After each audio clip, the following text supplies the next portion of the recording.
We're not in a global financial panic right now. We may be heading for one. We talked about that separately. We're not in one right now. We are in a recession. It looks the U.S. is definitely in a recession right now. We had 2 consecutive quarters of decline in GDP, first quarter, second quarter. Well, that's a recession. We'll see what third quarter is going to be, but it may be prolonged. It may get worse. Europe is in a recession based on the latest data. Japan is in a recession. China looks like they're in a recession. They reported their most recent growth figures of 0.4% for the second quarter, not 4%, but 0.4% versus compound growth of over 10% for about 30 years. And they lie. So if they're admitting 0.4, I have to believe that's negative. So we're really looking at a global recession. Now, a recession or even a depression, which it may turn into, is not the same as a financial panic. You can have panics without recessions. We saw that in 1998, 1987. You can have recessions without panics. We saw that in 1990 and 2020. Sometimes they do go together. 2008 was an example of both, a severe recession and a severe financial panic. But I would keep those separate because if we're not in a global financial panic, then we don't necessarily have dollar buying because of get me out of everything else.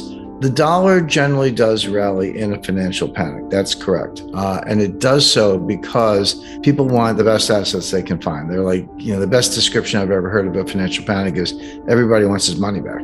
Doesn't matter what you're in, get me out, sell it, whatever. I want dollars. Well, when you get the dollars, you got to go buy something. So you can leave it in the bank, but banks are risky. The problem in 2008 is the banks were failing, and that didn't quite happen in 2020, but it absolutely happened in 2008. So they buy treasury bills. They buy treasury notes. They're the safest assets. They may not want them for long, but you can buy a 2-year treasury note or a 6-month treasury bill. You're not in it that long and your money's safe. So there is a demand for dollars somewhere around the world to buy that really good collateral because it looks like a safe haven relative to everything else that's falling apart. That's not exactly what's going on today, but it's related. But we are in a recession. Now, the recession should damp down the inflation. It hasn't yet. Inflation's high. There's no question about it. We see it in the data. You see it at the gas pump. You see it at the store.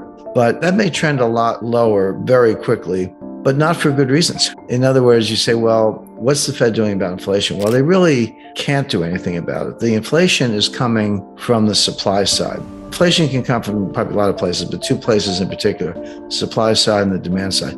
Supply side inflation is when there are shortages, there are bottlenecks, there's supply chain dysfunction, people run out of stuff, there's not enough fertilizer, not enough water, not enough truck drivers, ports are clogged, you can't get the input A to make item B, so you got to shut down assembly line because you can't get, titanium from Russia to build Boeing aircraft. But supply chains are breaking down in many different respects, and prices go up as a result. But the other kind of inflation is called cost push inflation. The other kind of inflation is demand pull inflation.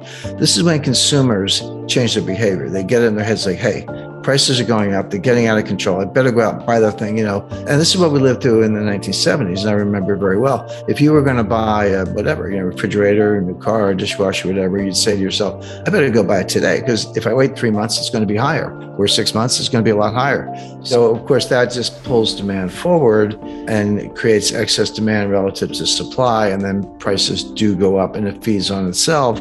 Next thing you know, bosses are handing out raises because of inflation, people just spend more, etc.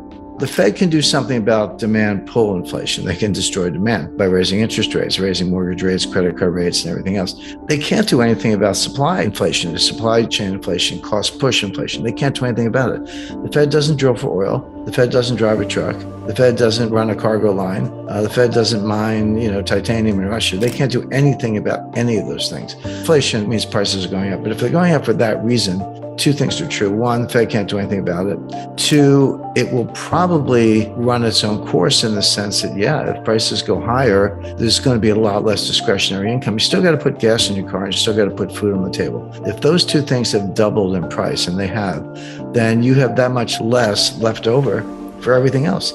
You'll say, well, I'm going to skip the vacation, skip the concert, skip the restaurant, a lot of things, new furniture. I'm not going to buy any of those things because all my money is going to buy gas and food. So you still get the gas and food, but not more. You just pay more. And the value of your dollar goes down, real wages go down, and you're not spending money on anything else.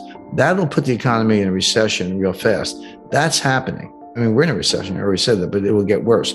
Now, here comes the Fed, right? always a day late and a dollar short, or maybe too many dollars, but they always get it wrong, is my point. So what are they doing? Well, they're saying inflation in the numbers. They don't really seem to distinguish between supply side and demand side. And they're going to the Volcker playbook. Raise rates, raise them, raise them, raise them, raise them, raise them. That can get inflation under control, but only at the cost of a much worse recession, higher unemployment, business failures, people out of work. I say, who cares what the price of gas is if you're sitting home unemployed? The Bretton Woods institutions are still around. The World Bank kind of does what it was always supposed to do. The World Trade Organization is bigger and more powerful, but it does what it was supposed to do. The one that's changed the most is the International Monetary Fund, because we don't need swing loans for deficit problems anymore. You just devalue your currency. But they do make loans. Usually they're highly political, highly selective, and they do kind of work around the edges of global financial crises, but that really falls back on the Fed and the other central banks. So we're still in an age of Bretton Woods, but we're not in an age of gold. Bretton Woods pegged all currencies to the US dollar. And then the US dollar was pegged to gold at $35 an ounce. Now, by extension or, transitive law, if you want to use some sixth grade math, yeah, you were kind of pegged to gold because you were pegged to the dollar and the dollar was pegged to gold. But technically, you were pegged to the dollar.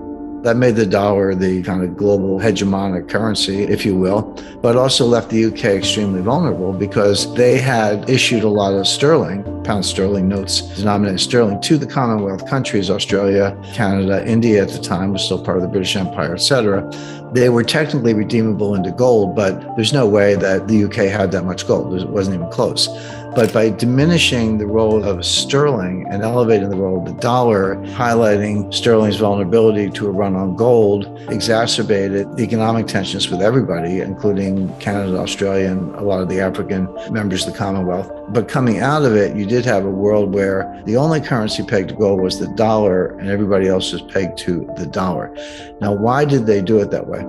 The answer was that they felt that other currencies might run into difficulties, trade deficits, imbalance of payments, etc., and might have to devalue. Now, they didn't want anyone to devalue. That wasn't necessarily the plan, but realistically, they thought it might happen. Again, that was one of the problems of the 1920s, 1930s, is that devaluing against gold was a total crack up. It usually came hand in glove with a banking panic, as it did in the UK in 1931. So they felt that if you could modulate that process, the dollar was always pegged to gold. That was the anchor of the whole system. But if you ran into trade deficit problems, there was a swing lender. The swing lender was the International Monetary Fund. That was really the role of the International Monetary Fund at the beginning. Throughout the 80s, 90s, and into the 2000s, it's become this global monetary policeman. They impose all kinds of deals. They make loans. They made multi-billion-dollar loans to Ukraine a couple of years ago. Ukraine did not meet any of the criteria for a borrower, but obviously it was political. So the IMF has become the finance arm of the US State Department and a highly, highly political organization, wandered very far from its original intention.